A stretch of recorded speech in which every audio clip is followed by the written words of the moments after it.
Validation is basically letting the individual know that you've understood them. Really, the benefit of validation is we learn to go through painful and difficult emotions. And I learned to navigate that without going to the extreme. So many times families really sit on the surface with each other and never talk about the emotions or what's going on for them. And it is because they're not great at validating one another. When parents and children start actually talking about their emotion and what's happening, it's incredible to see how much closer they get and how it does build their relationships.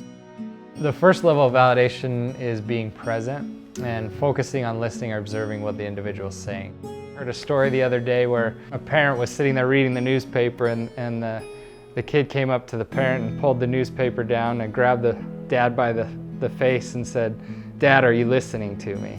Rather than sitting and reading the newspaper, looking at your iPhone, we're actually present looking at the individual. We make eye contact. We're not multitasking. Really sends a strong message that I'm hearing you or I'm listening to you. So the second level of validation is accurate reflection, restating what the person said. I think this is the one that's most commonly missed, especially when we have high emotion. We tend to just react off the emotion. We get caught up in trying to problem solve in that moment and miss restating or letting the person know that we can reflect what just happened. It leaves the person feeling that you heard them. The third level of validation is reading the person's behavior and guessing what they might be thinking or feeling.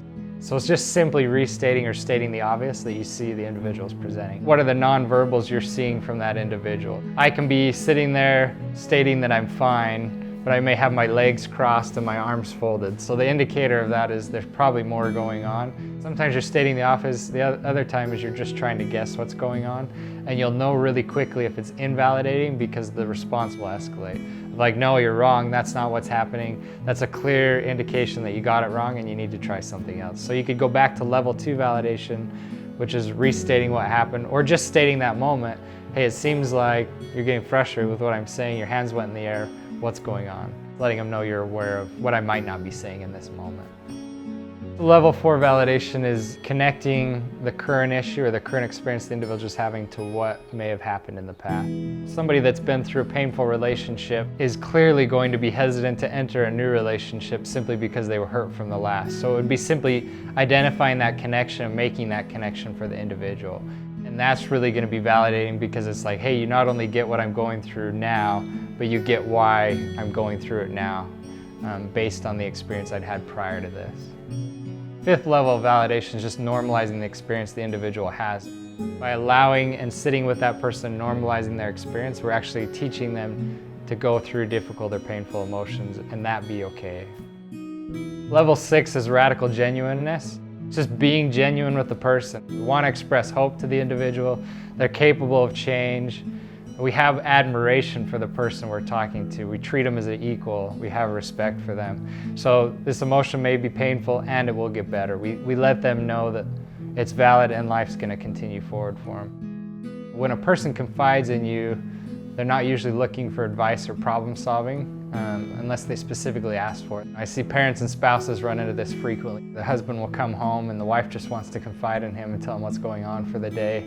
He starts to problem solve her day and she gets upset and frustrated and it leads to a lot of rift in their relationship. Same with parents. When a child comes home from school, typically they want mom or dad to be there to listen and talk about what's going on rather than sit and try to solve the problem for them.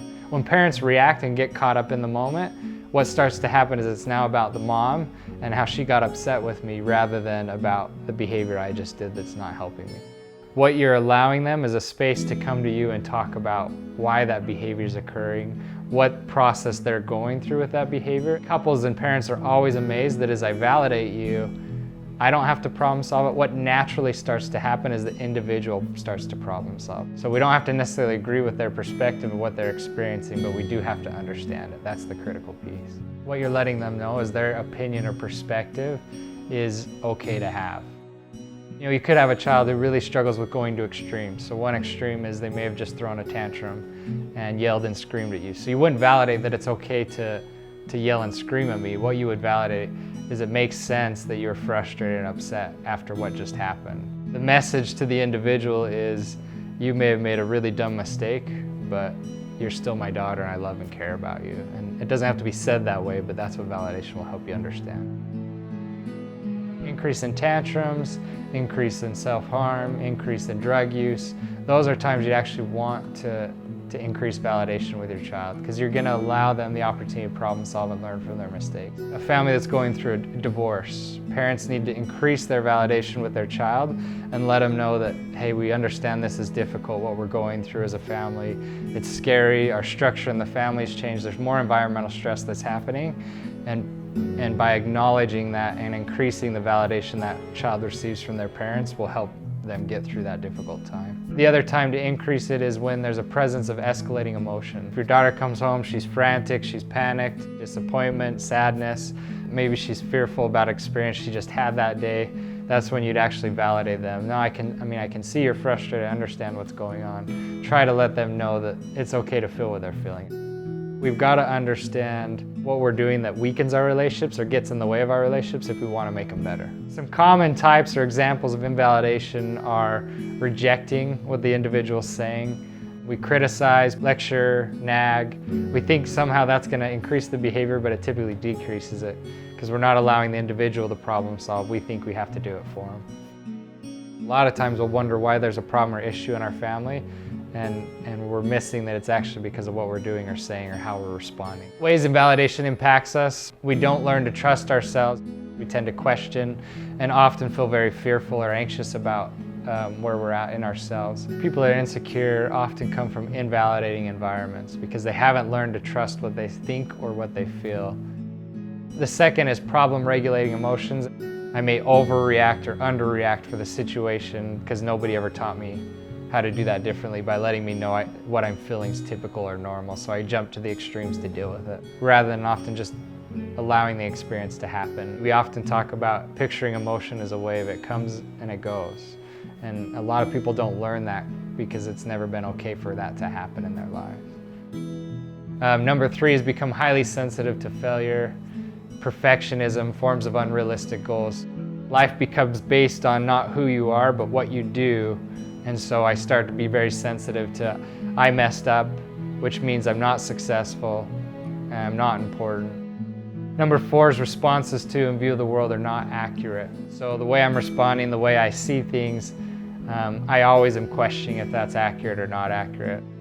And then 5, look to others to tell you how to do things. I can become overly dependent on others because my responses are always wrong. I tend to cling to those people that help me feel good about myself, or that I have to constantly lean on others to know how to react or respond.